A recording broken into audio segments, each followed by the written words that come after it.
The judge gave me a very stern talking to. He called me names, degraded me in front of the whole courtroom. But he assured me that if I didn't make it, he said, you will come back in front of my bench and you will do every year that you're exposed to based on their plea agreement. Now get out of my courtroom. And I did. And thankfully, I never saw him again.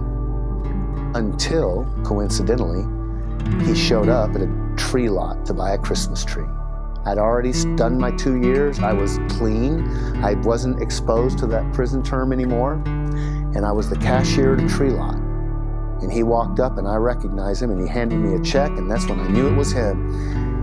And I said, Judge, do you remember me? And he didn't, and I reminded him who I was, and then he did. And I thanked him for the opportunity and told him that I'd fulfilled the obligation that he demanded that I fulfill, and that I decided to stay to help other people that were in as much trouble as I was. And he asked me to come outside, and I did, and he shook my hand and gave me a hug. And that's the last time I saw him. It was crazy. True story.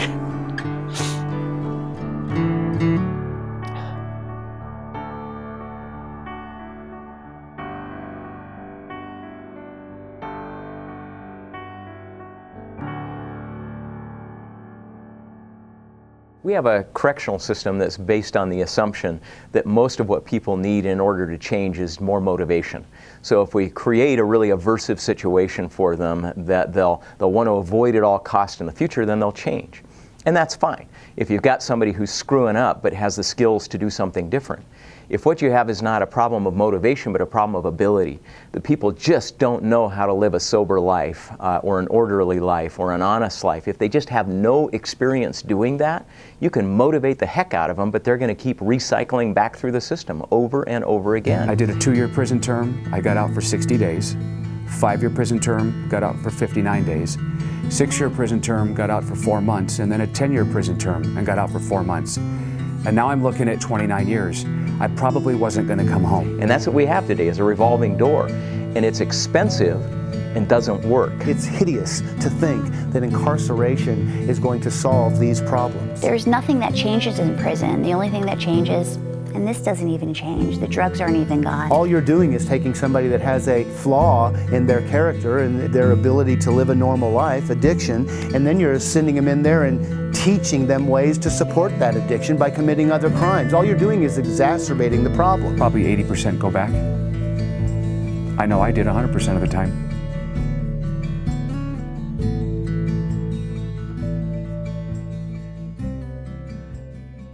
The long-term goal of the Other Side Academy is that every single person on the planet who is ready to change their life has the tools to do it. There really is no comparison.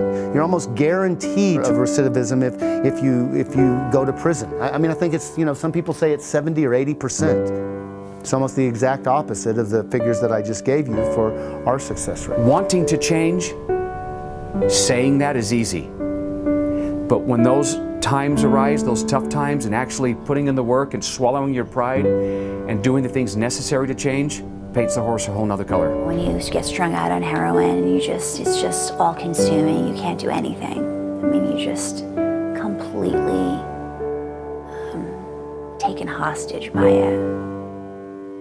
You wake up in the morning and you're got to just go and get your fix. I knew I was stuck. I knew I was in big trouble. I stole from everybody under the sun. I'd borrow money from the neighbors. I'd lie to whoever I could to continue to get high and fulfill my need. It was a horrible way to live, horrible way.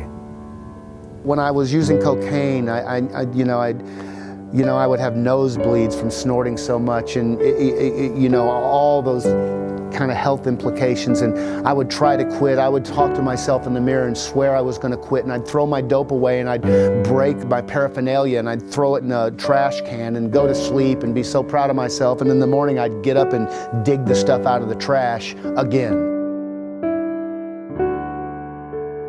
The basic problem is not addiction. The real problem is disconnection. People don't know how to live in an ordered, high-integrity, honest life with other people. And it takes a long time to learn that if you've been a long time practicing something that's the opposite of it. And so the current thing doesn't work because it's too short. It doesn't work because it's not credible.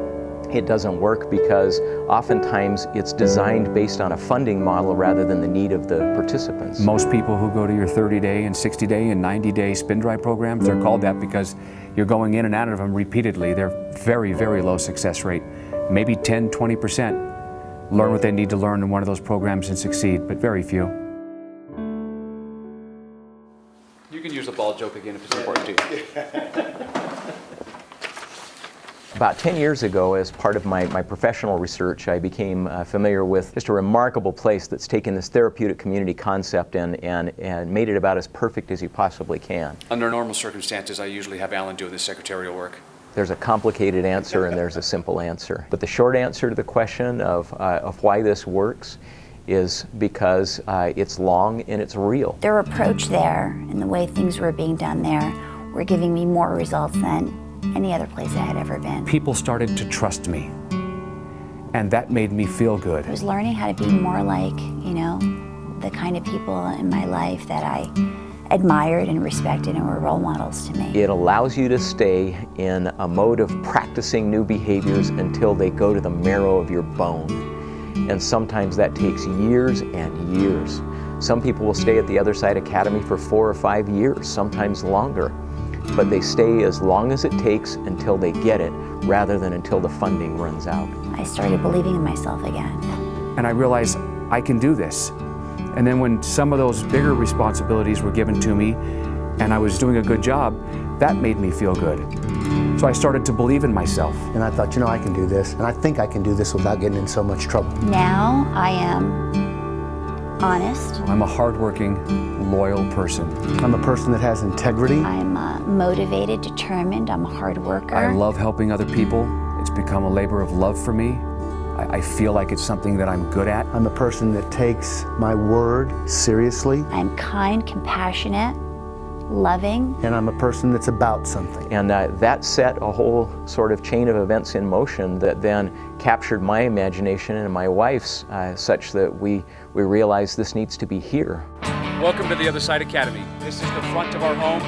This is probably where a lot of the potential students or residents will come initially, but of course we'll ask them to go around to the other side. That'll be actually the entrance where the bench is at. Humbling, and it gives me goosebumps thinking about what we might be able to achieve. This is where we'll park all of our Other Side Academy vehicles as well as our own. We're getting proposals to get the roof done. We're going to get the entire roof repaired. If you were here last Saturday, this whole half of the tree covered the, I don't know, this whole part of the parking lot. Got up into the tree, brought it all down, and about 8 hours later we were all dead to the world, tired, and we still have some of the bigger rounds here we need to get picked up. This is basically the front of our home. So this room is called the parlor. We make this room our office space. The moving company would be based out of here. Finance would be based out of here. Our legal department would be based out of here. We just set up a desk in whatever way would work the best and have our offices here. This is what we call the freshman dorm. So this room is going to serve as our quorum. Right now we're just trying to get all these rooms ready. This one happens to be mine. And we're getting everything cleaned up, all the window seals, the little refrigerator, cleaning up in the bathroom, getting the floors clean, the walls clean, all of these walls clean, window seals clean, the windows clean, the carpet clean, just get everything ready for people to move in. That's what we're doing now.